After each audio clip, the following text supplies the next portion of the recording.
सिवरी कूड़ा प्लांट का दौरा किया, इसमें क्या कहना चाहते हैं? आज एक बहुत ही महत्वपूर्ण कार्य हो रहा है, उसको देखने के लिए मैं यहाँ आया हूँ। सिवरी में जो 10 साल से ज़्यादा कूड़ा डंपिंग का एक लखनऊ नगर का बहुत बड़ा जो स्थान था, जहाँ लगभग 18-19 लाख टन मीट्रिक टन जो है कूड़ा इकट्ठा हुआ था। कूड़े का पहाड़ था, 50 एकड़ ज़मीन पर वो कूड़े का पहाड़ फैला हुआ था और लगभग 1 दशक से ज़्यादा के समय से यहाँ के इस गांव के, सिवरी गांव के आसपास के गांव को वो समस्या पैदा कर रहा था।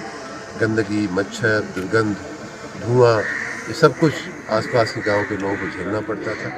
और साथ ही लखनऊ नगर निगम की, चूँकि यहाँ कूड़े की प्रोसेसिंग ठीक से नहीं हो पाती थी, इसलिए कूड़े का निस्तारण जो है लखनऊ नगर निगम का, वो भी सक्षम ढंग से नहीं हो पाता था। इन सारी समस्याओं के मद्देनज़र लगभग 2 साल पहले हम लोगों ने, माननीय महापौर जी ने, नगर आयुक्त ने, हम लोगों ने मिलकर के सोचा कि इसका वैज्ञानिक ढंग से कैसे इस कूड़े का निस्तारण किया जाए। और उस वैज्ञानिकता लाने के प्रयास के रूप में 100 करोड़ रुपया लगभग सरकार ने, हमारी राज्य सरकार ने, हम लोगों ने नगर निगम को उपलब्ध कराने की बात कही, बजट दिया और इन्हें बताया गया कि इसका मशीन और अन्य उपायों से कैसे साइंटिफिक ढंग से इसका निस्तारण हो सके, वो आप सोचिए।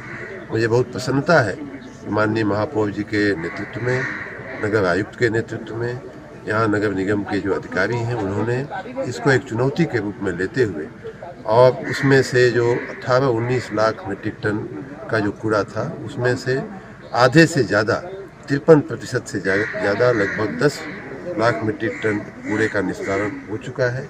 आप जहाँ खड़े हैं, जहाँ हम लोग बैठे थे अभी, और कुछ हरे भरे पार्क यहाँ दिखाई दे रहे हैं, वो सारी की सारी जगहें एक समय ऐसा था कि कूड़े के पहाड़ के नीचे थी। उन कूड़े के पहाड़ों में न सिर्फ ज़मीन थी अंदर, बल्कि पुराने डंपर, पुराने ट्रैक्टर, पुराने शेड भी उन कूड़ों के नीचे दब गए थे, जैसा कि आपने प्रेजेंटेशन में देखा होगा।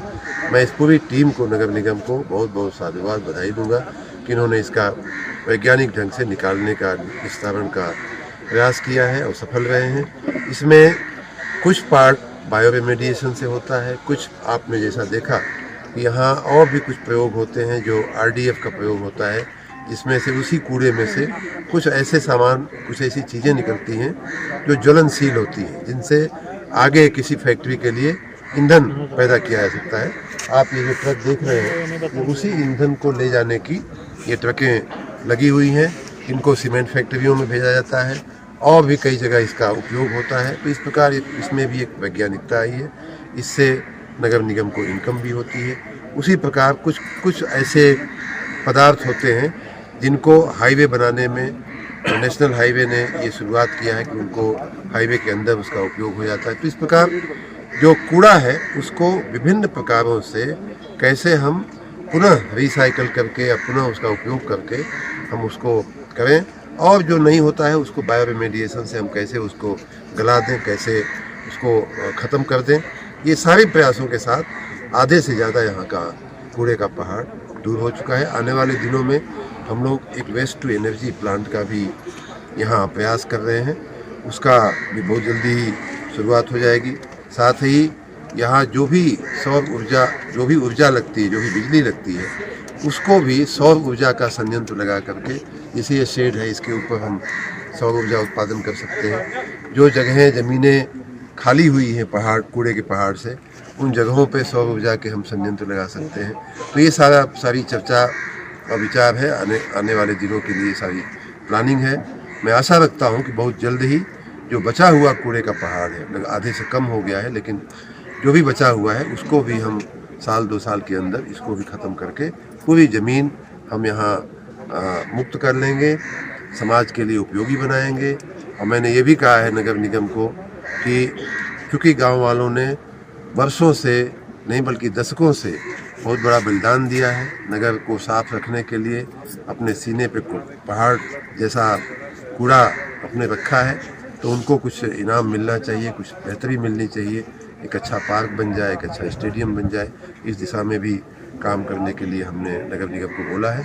कुल मिलाकर के ये सिर्फ लखनऊ नगर का प्रयोग नहीं है, सिर्फ उत्तर प्रदेश का प्रयोग नहीं है, पूरे देश के लिए एक सक्सेस स्टोरी है, सफल गाथा है।